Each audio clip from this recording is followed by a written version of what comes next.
बिल्कुल एफएटीएफ की खैर ग्रे लिस्ट में हम थे और अभी हैं, लेकिन अब हम निकलने वाले हैं। Tata bye bye. रहे थे कि सुबह से पाकिस्तानी मीडिया में जश्न मनाया जा रहा था कि पाकिस्तान ग्रे लिस्ट से निकल गया। पाकिस्तान का ग्रे लिस्ट से निकलना या निकलने की उम्मीद, ये दो मुख्तलिफ चीजें हैं। हम एफएटीएफ की ग्रे लिस्ट में कैसे आए, ये एंटी मनी लॉन्ड्रिंग के जो रिलेटेड लॉज हैं, टेरर फाइनेंसिंग के जो लॉज हैं, ये दो बेसिक पॉइंट थे जो जारी बात है सारा टाइम पाकिस्तान को हॉन्ट करते रहे। पाकिस्तान ग्रे लिस्ट से शायद निकल जाएगा, उस वजह से ये देखने को मिल रहा था कि मार्केट जो है वो अच्छा परफॉर्म करना उसमें।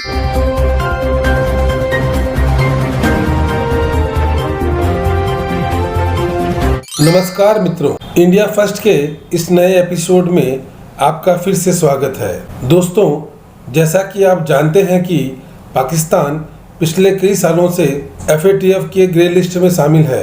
इसके कारण उन्हें जबरदस्त राजनीतिक व आर्थिक नुकसान का सामना करना पड़ रहा है। एफएटीएफ ने पाकिस्तान को ग्रे लिस्ट से निकालने के लिए 34 शर्तें पूरी करने का टारगेट दिया था, जिसके बारे में यह क्लेम किया जा रहा था कि वो सभी शर्तें अब पूरी हो गई है तथा पाकिस्तान ग्रे लिस्ट से बाहर निकल जाएगा।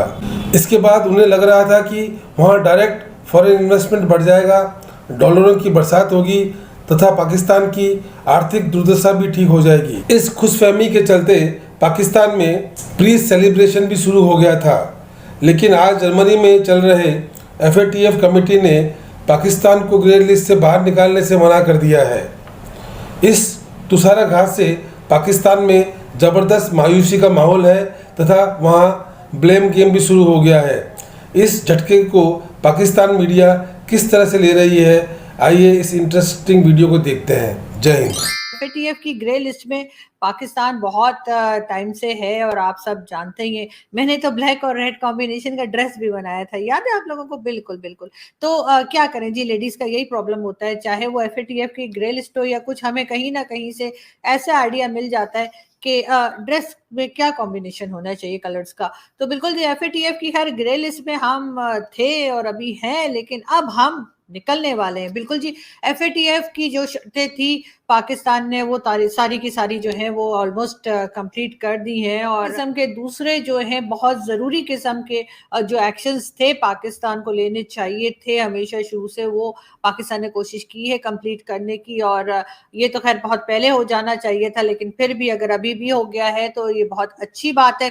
वैसे तो हमें बहुत सी कंट्रीज जिसमें इंडिया भी शामिल है, उन्होंने भी कई बार ऑब्जेक्शन किया था कि जी आपके यहाँ से जो है वो टेरर कैंप जो है वो मौजूद है पाकिस्तान में, या इस किस्म की बातें की गई थी। लेकिन अच्छी बात यह है कि पाकिस्तान ने उस पर सीरियसली काम किया है और अब हम ग्रे लिस्ट से बाहर जाने लगे हैं। Tata bye bye. देखिए, फाटक के हवाले से एक चीज बहुत तो है कि जब तक फैसला नहीं होता, जब तक प्रेस रिलीज नहीं आ जाती, कोई भी खबर नहीं दी जा सकती। अब ये खबर तो दे सकते हैं कि पाकिस्तान के ग्रे लिस्ट से निकलने की उम्मीद है, लेकिन अब ये नहीं कह सकते कि पाकिस्तान ग्रे लिस्ट से निकल गया है। प्रेस कॉन्फ्रेंस से पहले हम देख रहे थे कि सुबह से पाकिस्तानी मीडिया में जश्न मनाया जा रहा था कि पाकिस्तान ग्रे लिस्ट से निकल गया। पाकिस्तान का ग्रे लिस्ट से निकलना या निकलने की उम्मीद, ये दो मुख्तलिफ चीजें हैं। उस हवाले से फाटक के कुछ अहदेदारान का कहना था कि पाकिस्तानी मीडिया की जो रिस्पॉन्सिबिलिटी थी उन्होंने अपनी पूरी तरीके से अदा नहीं की, गलत खबरें चलाई, और इस हवाले से फाटक के फैसलों पे ये असरअंदाज होने की एक तरह की कोशिश थी कि जो कि गलत थी, और उस पर उन्होंने पाकिस्तानी वफद से भी बात की, और पाकिस्तानी वफद ने उनको ये बताया कि पाकिस्तानी मीडिया अपने तौर पे ये चला रहा है, हमारे सरकारी वफद की तरफ से कोई भी ऐसे बयानबाजी नहीं की गई है। आपको क्या लगता है कि पाकिस्तान को जो एफएटीएफ की ग्रे लिस्ट से निकाला जा रहा है, या पाकिस्तान निकलता निकलता रह गया है हम कहें? लेकिन नेहा, जो पहला सवाल बनता है वो ये है कि हम इधर पहुंचे कैसे? Who brought us here? ये क्वेश्चन है कि हम एफएटीएफ की ग्रे लिस्ट में कैसे आए।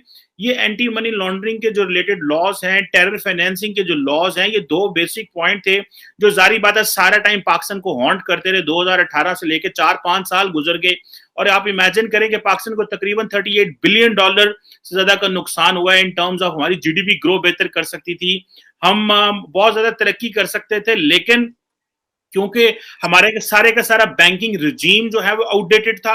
हमारी सारी की सारी जो फाइनेंशियल अपरेटस है उसके ऊपर क्वेश्चन मार्क लग गया, क्योंकि हम जो है वो अगर आप पाकिस्तान में कोई पैसा आ रहा है या पाकिस्तान से पैसा जा रहा है तो जो बैंक से वो ज्यादा टाइम लेते थे, और सबने लेजिस्लेशन में हिस्सा लिया। जाहिर बात है जिस तरह जो इंटरनेशनल इश्यूज होते हैं, आप FATF की ग्रे लिस्ट में आना और उससे निकलने के लिए आपको जो लेजिस्लेशन चाहिए वो पार्लियामेंट ने करनी है। तो पार्लियामेंट वो क्यों लेजिस्लेशन ना कर सकी? तमाम स्टेक ये मैं समझता हूँ पाकिस्तान की सियासी इशराफिया की ये नालायकियां हैं कि जिसकी वजह से हम जो है इस ग्रे लिस्ट में इतनी देर रहे, और हमारे अदारों को भी सोचना है।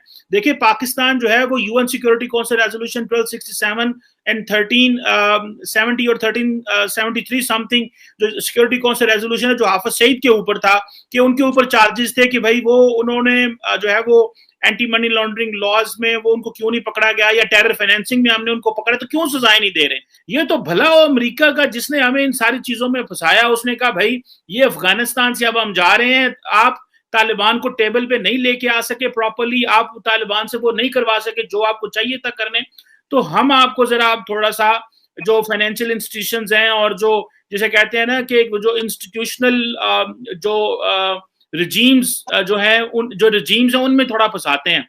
तो उन्होंने फिर हमें जो UN सिक्योरिटी काउंसिल रेजोल्यूशन से उनके तहत उन्होंने हमें वहां पर डाल लिया, और फिर हमारी वो सब कुछ करके जान छूटी जो हमें आज से 10 साल पहले कर लेना चाहिए था। हम समझते थे ये क्या है, कोई फर्क नहीं पड़ता अगर UN सिक्योरिटी काउंसिल के रेजोल्यूशन है। और भारत को ये एडवांटेज रहा, भारत जहां भी जाता था ये कहता था देखें जी ये UN सिक्योरिटी काउंसिल रेजोल्यूशन को इंप्लीमेंट नहीं करते, ग्लोबली डेजिग्नेटेड टेररिस्ट पाकिस्तान में मौजूद है, तो बड़ा नुकसान हुआ पाकिस्तान का।